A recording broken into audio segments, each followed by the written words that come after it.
Afternoon, everyone. It's my pleasure to welcome Christopher Phillips to the MEI and to Singapore. He's a senior lecturer from Department of, the School of Politics and International Relations at Queen Mary University of London. He's also an associate fellow at the Chatham House Middle East and North Africa program. He has a PhD in international relations from the London School of Economics, which was published by Routledge in 2012 under the title Everyday Arab Identity. Today we'll be hearing about his new book, which will be published very soon, The Battle for Syria, International Rivalry in the New Middle East, and that will be published by Yale University Press in September 2016. So a complex conflict, about as complex as they come, so let's see if can't simplify it for us. Thank you very much, Fanar. Is this being recorded? Yes, it is, yes. It makes sense to pull ahead. Okay, well, firstly, thank you very much for hosting me. It's a real privilege to be here. So very much the idea behind the book was to look at a lot of the origins of the war, how we got to where we are now.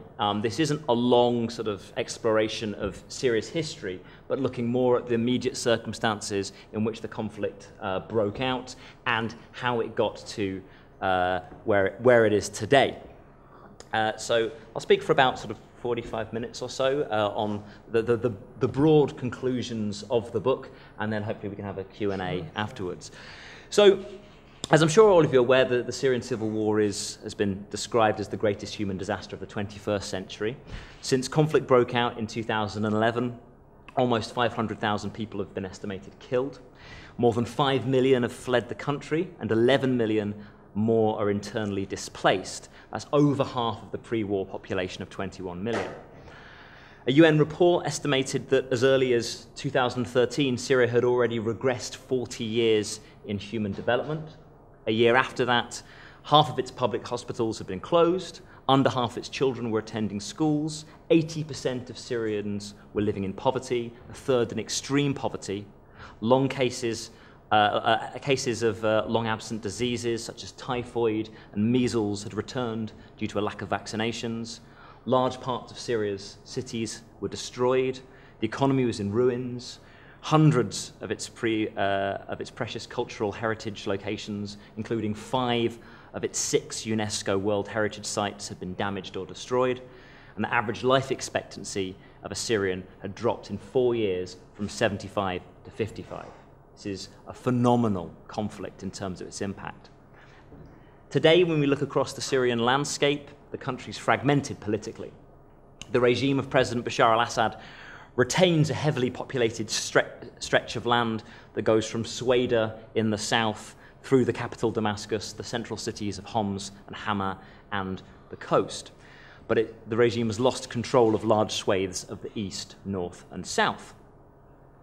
Where regime forces have withdrawn, we have a patchwork of different oppositionists claiming authority, often challenging each other as much as the regime.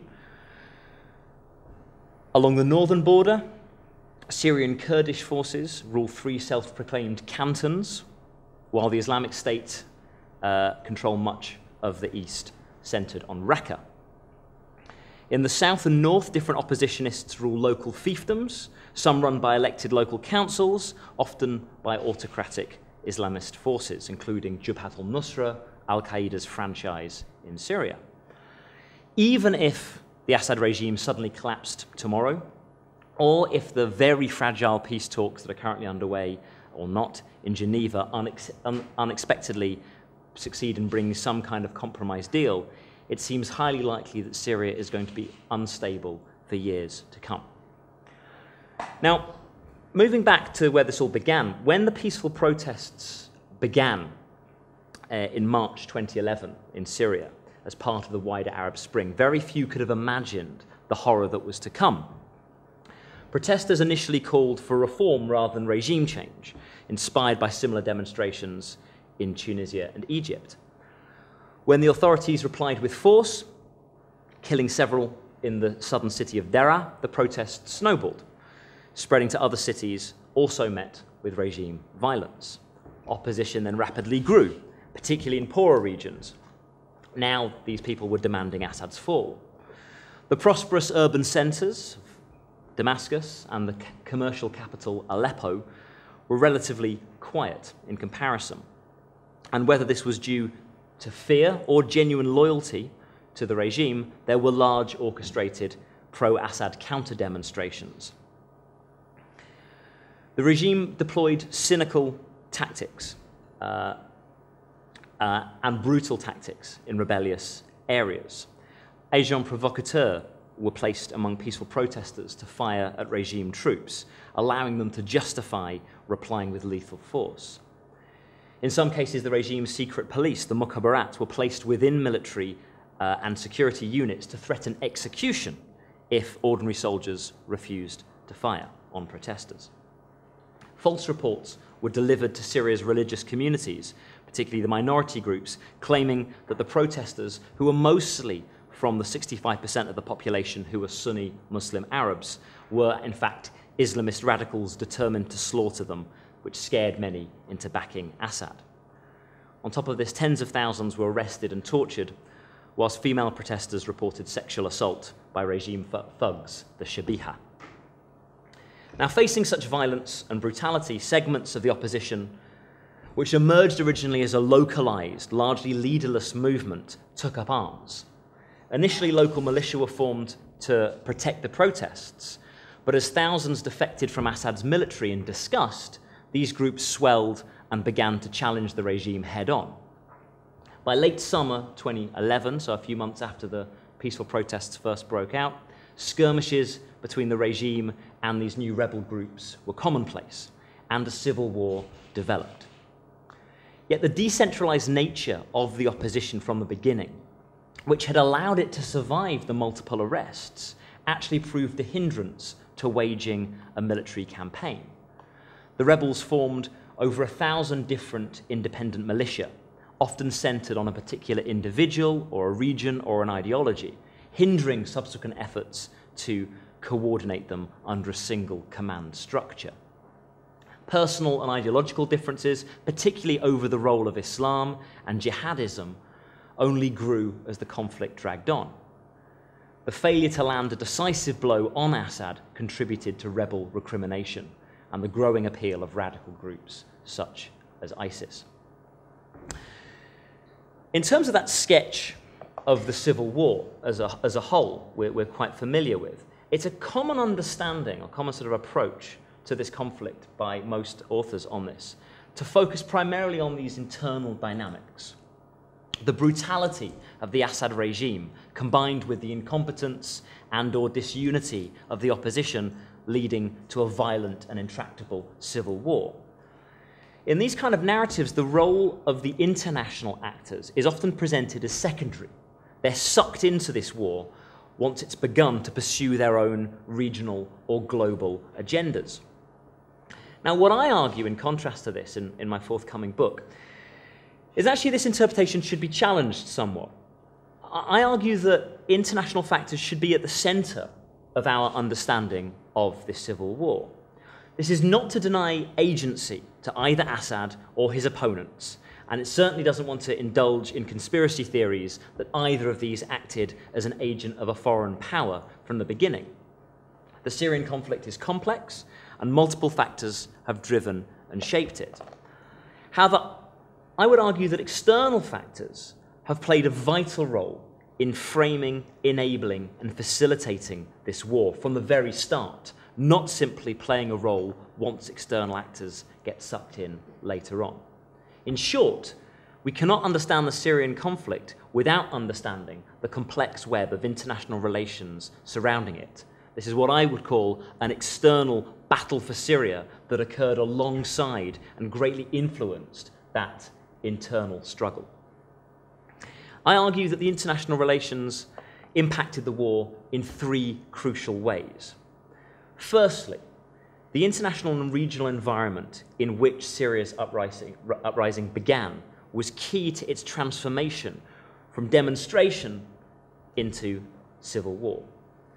From the shifting regional balance of power through to the proliferation of weapons and transnational non-state actors, this structural environment made the shift towards civil war more likely. Secondly, the decisions made by the leading states in the year following Syria's first protests and Assad's repression played a major role in escalating the uprising into a civil war. And then finally, once the war was actually underway, the policies pursued by the same regional and international actors shaped and impacted its character and, importantly, ensured that it continued. Now, in discussing these points, I'll occasionally be drawing on other studies that have looked at the dynamics of civil wars, a little bit of theory there, and what they tell us about the role of external actors. And as I work through my talk, I'll offer a few conclusions about what those theories can help tell us about how and why Syria's civil war has evolved in the way that it has. I'm going to work through these three main points and finally offer some closing remarks on where we are in Syria today, and importantly, perhaps even most importantly, in the study of international relations, what the international community might learn, if it chooses to, from the Syria conflict when dealing with other civil conflicts in the future. So, my first point of those three ways in which the international dimension has framed the conflict is that the international and regional environment in which those protests erupted were key in contributing to the transformation from demonstration to civil war. If we go back to 2011, on the eve of the Arab Spring, that was the wave of unrest that helped inspire the anti-Assad protests in Syria. This was an era in which regional politics in the Middle East was undergoing profound change. Much of this due to the US's invasion of Iraq in 2003. US dominance in the region after the Cold War was beginning to fray. The failures of the 2003 to 11 occupation of Iraq, the decreasing importance of Gulf oil with the developing of fracking technology, economic and military retrenchment following the 2008 financial crisis and the election of Barack Obama, who criticized his predecessor's military adventures, all contributed to prompt a renewed reluctance in Washington to continue the active involvement in the Middle East that had taken place in the past. Obama's hope was to tilt the US away from the region more towards Asia. While he was reluctantly persuaded in 2011 to intervene in Libya, he viewed this as a one-off, and indeed, as it's descended into chaos fairly rapidly after that intervention, his instincts against Middle Eastern venturism only increased. This meant that when violence erupted in Syria, there was little appetite in the White House to get involved in another Middle Eastern quagmire. At the same time, in the wake of the Iraq War, new regional powers were emerging. Iran had benefited the most from the 2003 defeat of Saddam Hussein, who had previously blocked Tehran's regional ambitions. And by 2011, Iran had established a network of allies ruling directly or indirectly in Lebanon, Syria, and Iraq. When its ally in Syria looked under threat then, it would fight to defend its newly enhanced position. Saudi Arabia, in contrast, regarded the Iraq War as a disaster that handed a traditionally Sunni state to its enemy Shia Iran. When disruption emerged in Syria, Riyadh began to think it could correct the loss of Iraq by flipping Syria back into its camp away from Iran. Saudi Arabia, with its more sectarian view of the region, saw Sunni-majority Syria as a natural ally that it could win over. Turkey and Qatar, more peripheral players, also benefited from the fallout of the 2003 Iraq War that increased their regional ambitions and activism. Turkey, under the moderately Islamist AKP leadership, rejected its predecessor's reluctance to get involved in Middle Eastern politics and sought to reassert Ankara's influence in the region. Whilst Qatar, swelled by hydrocarbons wealth, wanted to boost its regional profile, hoping to outdo its Gulf rival Saudi Arabia. Russia also took advantage of a more favorable geopolitical an economic climate to strengthen its ties to the region after several decades of absence. In parallel, traditional regional powers weakened. Iraq was consumed by civil war, and like Egypt and Syria after 2011, was transformed into what Raymond Hinnebusch has called from being a player in the regional politics to being a prize that other states have fought over. At the same time, as the Iraqi state collapsed, the power of non-state actors increased. On the one hand, jihadist organizations, notably Al-Qaeda in Iraq, which would spawn both ISIS and Jabhat al-Nusra, and on the other hand, Kurdish nationalist militia, such as Turkey's PKK and its Iraqi rivals and allies. Both thrived in Iraq's ungoverned spaces and would play a key role in shaping Syria's civil war. Syria's unrest therefore broke out in what many ways were the worst possible regional environment.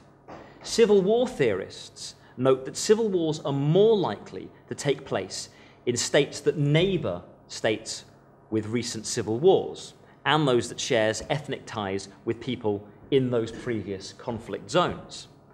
Syria neighboured and shared ethnic ties with 3 states that had enjoyed recent civil wars: Lebanon, Iraq, and the Kurdish region of Turkey, meaning that weaponry and weapons supply networks were easy to come by. On top of that, the regional order that had defined the previous 2 decades, US dominance and hegemony, was coming to a close, and new regional powers were battling to increase their influence in the emerging vacuum. This led ambitious states like Qatar, Turkey, and later on Russia to view the unrest in Syria as an opportunity rather than a danger. Meanwhile, a dangerous Iranian-Saudi rivalry had come to the fore, with one seeking to retain its gains of the previous decade and the other seeking to overturn them. So we have, right from the word go, a regional environment that is dangerous and likely to provoke conflict. Now, this does not mean that Syria's unrest would inevitably turn to civil war, but it did make the situation far more fragile and risky. So this brings me to my second point. That in 2011, after Syria's first protests and Assad's early repression, leading states played a major role in escalating the uprising into a civil war. What's remarkable about the events of 2011 is that initially most regional and international governments did recognize the potential combustibility of Syria and indeed sought to de-escalate the situation. At first, Western governments condemned Assad's violence, but urged him to reform, not to resign. Turkey, Saudi Arabia, and Qatar all sent private missions to Damascus, urging for cosmetic changes before the situation spun out of control. Turkey especially took a leading role in this, sending envoys back and forth, including Foreign Minister Ahmet Davutoglu, to Damascus to urge Assad to change, offering advice and support. Even Syria's allies in Iran and Russia and the Lebanese militia Hezbollah publicly denounced the regime's violence and urged restraint and compromise. Yet what's remarkable is just how quickly these actors shifted their positions. August 2011 will go down as a key turning point in Syria's descent to civil war. This was the moment when Western leaders, led by Barack Obama, called for Assad to stand down, famously said, "The time has come for Assad to step aside," in a coordinated statement between the White House, the German, French, Canadian, and British governments. It became clear that the Syrian president was ignoring Western and other pleas to make serious reforms and was continuing to violently repress the growing protest movement, with a notable increase in violence during the Ramadan holiday that summer. However, Obama's view of the Middle East that I mentioned earlier had not changed. Despite the anomaly of the intervention in Libya, he did not want the US to get sucked into another regional conflict. So he made the demand for Assad to go with no intention of following it up with military action to make that happen. Now, subsequent research, both conducted by myself and other people, has shown, when talking to members of Obama's administration, that his team miscalculated. They believed that Assad's regime was soon going to crumble, just like those in Egypt and Tunisia earlier in 2011. His advisors insisted it was important for the president to call for the Syrian leader to depart before it actually took place. After waiting too long to call for Hosni Mubarak to go in Egypt, in early 2011, the White House was desperate to appear, quote, on the right side of history, with domestic and international supporters. However, this countered the advice being delivered by Western diplomats inside Damascus, including the US's own ambassador, Robert Ford. In declassified cable sent back to both the White House and to London, you get a very clear message from these diplomats. They do not believe that the Assad regime was about to fall. They said, Assad regime is structured differently to other Middle Eastern regimes, and whilst the protests are rattling them, actually this regime is a long way from collapse. I read a very interesting cable from the British ambassador back to London saying that until there are protests in central Damascus and Aleppo, major splits inside the military leadership, and major uprisings in the Kurdish region, the regime will be able to hold on to power. And yet, the British government, like other Western governments, discounted and ignored this advice, primarily for political reasons of appearing on the right side of history. Now, this had a profound impact on the shape of the conflict. It contributed to the slide to civil war, and that impact shouldn't be underestimated. Whilst Obama had no intention of militarily intervening in Syria, this was not conveyed to regional powers or indeed to the Syrians. Many interpreted the statement from the United States as a declaration that regime change in Syria was now US policy. For Iran and Russia, who are both adamantly opposed to the kind of Western-led regime change, fearing that it might eventually lead to regime change in their own backyard, they were persuaded to get behind Assad fully if there had been any doubts beforehand, seeing him as the first line of defense against US regional expansion. For Qatar and Turkey, who had been close to Assad in the past but were frustrated by his violence, this US shift in policy helped persuade them to abandon Assad and also call for the president's departure. Moreover, believing that this meant that the US would now send military support in the same way they had in Libya, they started to support and encourage newly formed militias inside Syria. Now, I've interviewed many members of the Syrian opposition and fighters who insist that representatives of the Qatari and the Turkish government at different times told them that if they fought and captured territory, that eventually the Americans would come and support them. They seemed to be delivering this message to them. And indeed, within a few months of this declaration, Qatar, Turkey, and Saudi Arabia were facilitating and supporting different armed rebel groups fighting Assad. Now, turning again to civil war theory, numerous studies have examined how domestic conflicts can be escalated by external powers, from providing weapons or finance to either side, or to encouraging allies to pursue a military solution to a dispute. Indeed, even the expectation of external support from domestic actors can lead them to instigate violence. It's highly unlikely that the rebels took up arms at the encouragement of outside powers alone, and it was certainly not the case that Assad deployed violence because Iran and Russia favored it.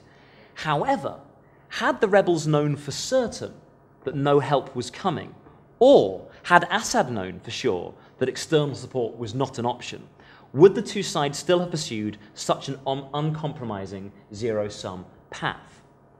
Moreover, even had they done so without external help, could either side have lasted in the war as long as they have done before exhaustion set in on one side or both? At the minimum, might we have seen a shorter, less bloody conflict with less regional overspill? It's a question open to debate. And this brings me neatly to my third point, which is that once the war was underway, the policies of the regional international actors shaped and impacted its character, and importantly, ensured that the war continued. Firstly, external actors helped shape the war by contributing to the divisions within the opposition. It remains an unknown whether, if all the anti-Assad forces in Syria combined under one political and military leadership, would have been able to defeat the regime. We don't know this, but it is certain that their divisions have contributed to their weaknesses. At a political level, the bodies that sought to represent the opposition outside of Syria, firstly the Syrian National Council, then the Syrian Opposition Coalition, and more recently the Higher Negotiation Committee, failed to win enough support from oppositionists and fighters inside Syria. Whilst they began in a difficult position, because the Assad regime had forbidden all political opposition for over 40 years, pre-existing divisions were greatly exacerbated by Qatar and Saudi Arabia, who backed different factions inside these councils and lobbied them separately for their own ends. These divisions took years to overcome, and even when they were largely overcome, with the Saudi side emerging largely victorious over Qatar in late 2013, the damage was already done, and these coalition bodies were seen as weak, divided, and ineffective by many inside the Syrian opposition. Now, a similar, more tragic story played out with the armed fighters. Again, the starting position for the armed fighters was weak, with many armed groups formed locally, making it very difficult, like I said before, to forge a united nationwide leadership. However, again, Qatar, Turkey, Saudi Arabia, and later the United States exacerbated these divisions by backing different armed groups independently, often bypassing bodies such as the Free Syrian Army Supreme Military Council that had been set up explicitly to coordinate all external support and forge a united opposition military. The rival funds and support coming from regional actors deterred cooperation among Syrian militia as they all competed for funds from multiple sources. Moreover, it indirectly helped the rise of Islamists and jihadists. Short of funds, many militia turned to corruption and extortion, which allowed Islamists like Ahrar al-Sham, which was funded privately by donors from the Gulf, to pose as purer and less corrupt, attracting fighters to their side. As well as this, there's evidence that both Qatar and Turkey offered support to Islamist fighters opposed to the Free Syrian Army, at the same time as they claimed to be backing it in what many people have regarded as a scattergun approach to backing anyone that was fighting Assad.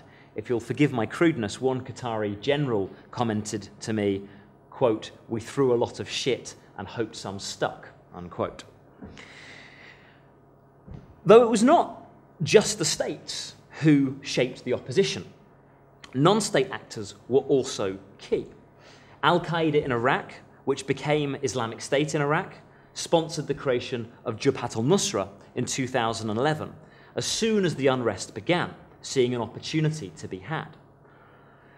Moreover, a dispute between the leadership led to the estrangement of these two groups, Islamic State in Iraq, which turned into ISIS, and Jabhat al-Nusra, which remained loyal to Al-Qaeda.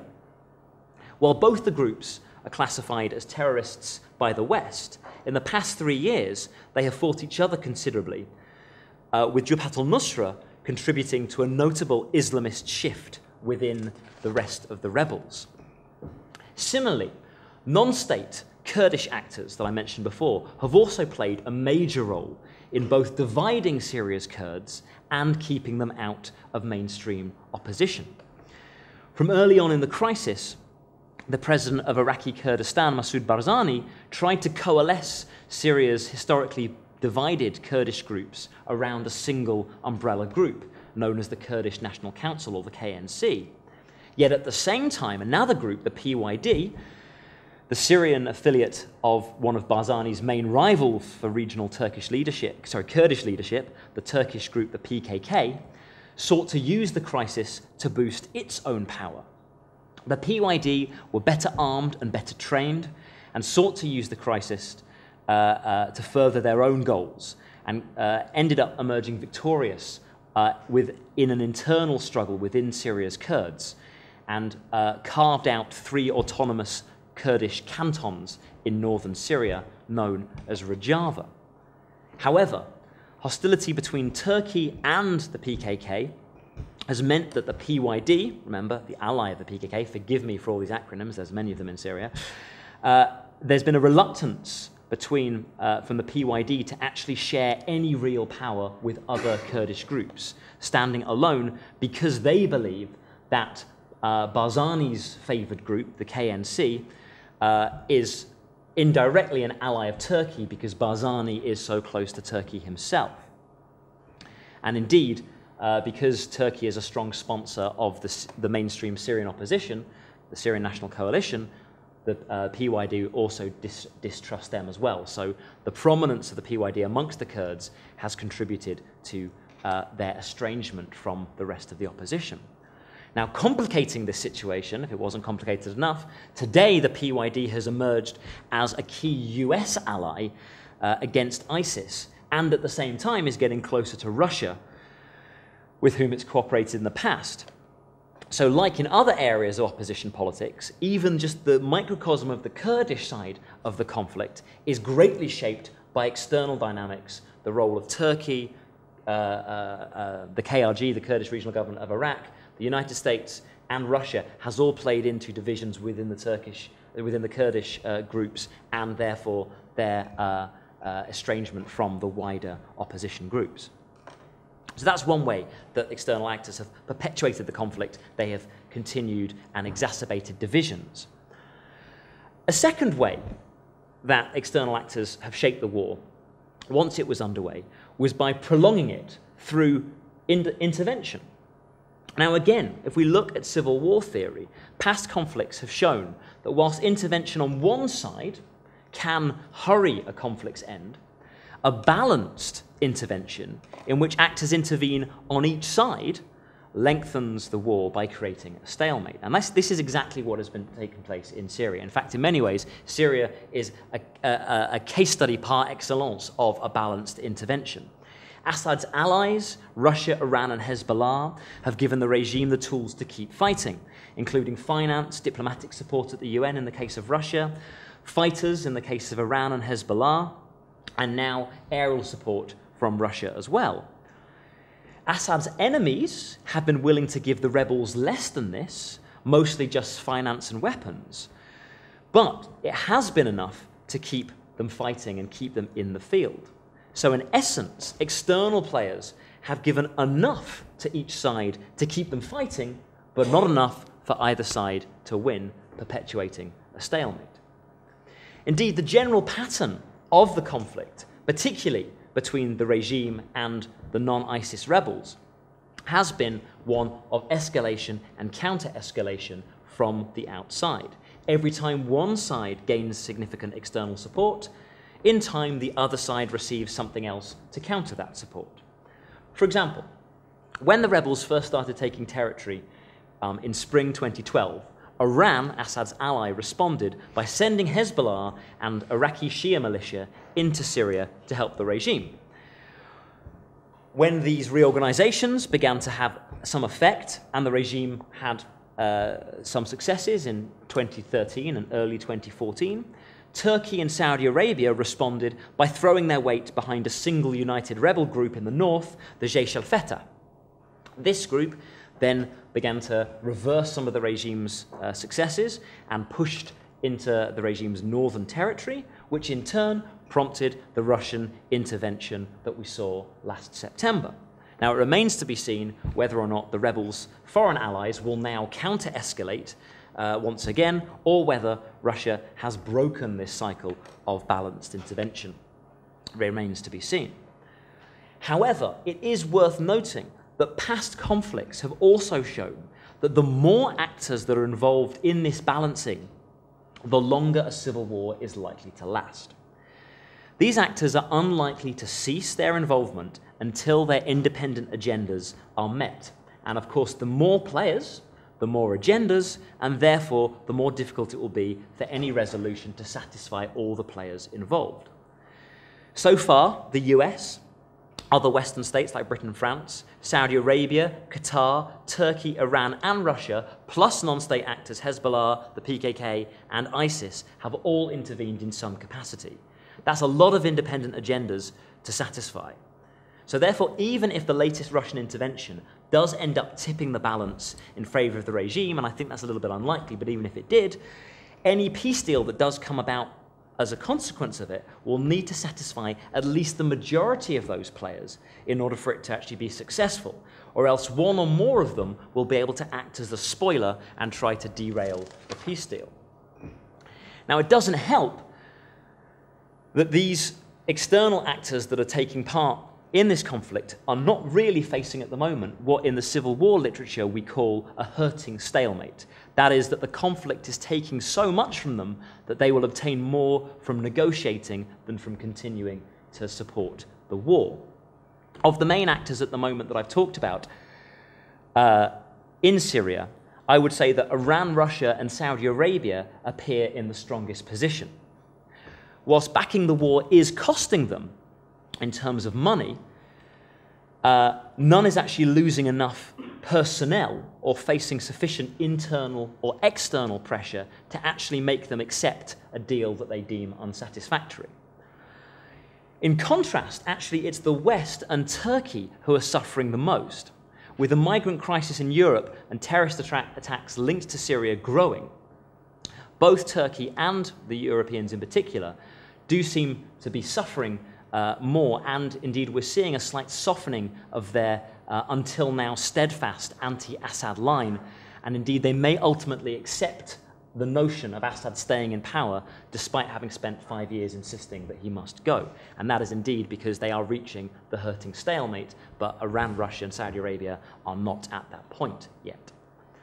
So moving to sort of a longish conclusion, if you'll allow me. What I hope I've shown in sort of emphasizing these 3 points is that when we look at the Syria conflict, it's essential that we understand the international dynamics and how they've been at play from the very start, shaping and influencing the nature of this civil war. Now, this does not absolve the regime or the more unsavory rebel elements for their atrocities, nor does it belittle the struggles fought by the different sides. However, they've not operated in a vacuum, and their actions have been facilitated and influenced by external forces.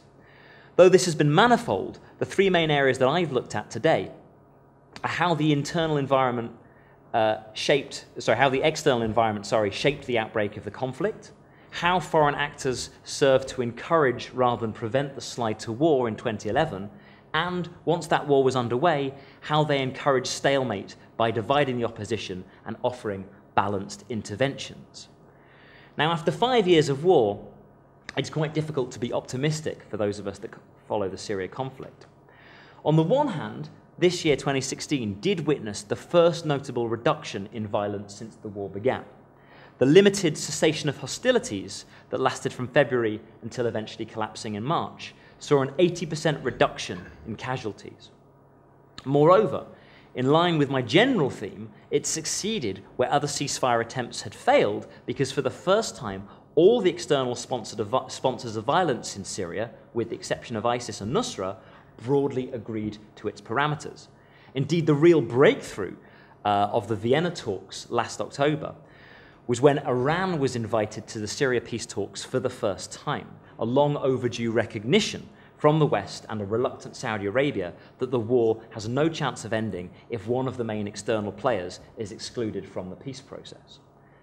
However, overall, the picture remains pessimistic.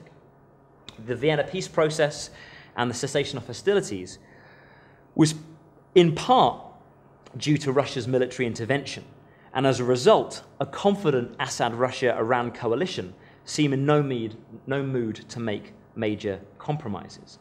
They are not currently in the hurting stalemate, and so are likely to continue their recent military advances against the rebels if the peace process does not deliver what they want, i.e. a deal that keeps Assad in power.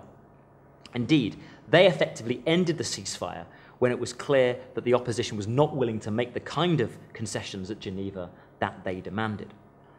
Many question how committed they are to the process, possibly just dragging it out to cover preparations for their next military attack. On the other side, the other power not hurting sufficiently, like I said, is Saudi Arabia. Riyadh also has been skeptical of the peace process, doing little to discourage the opposition from walking out of Geneva as they did in April.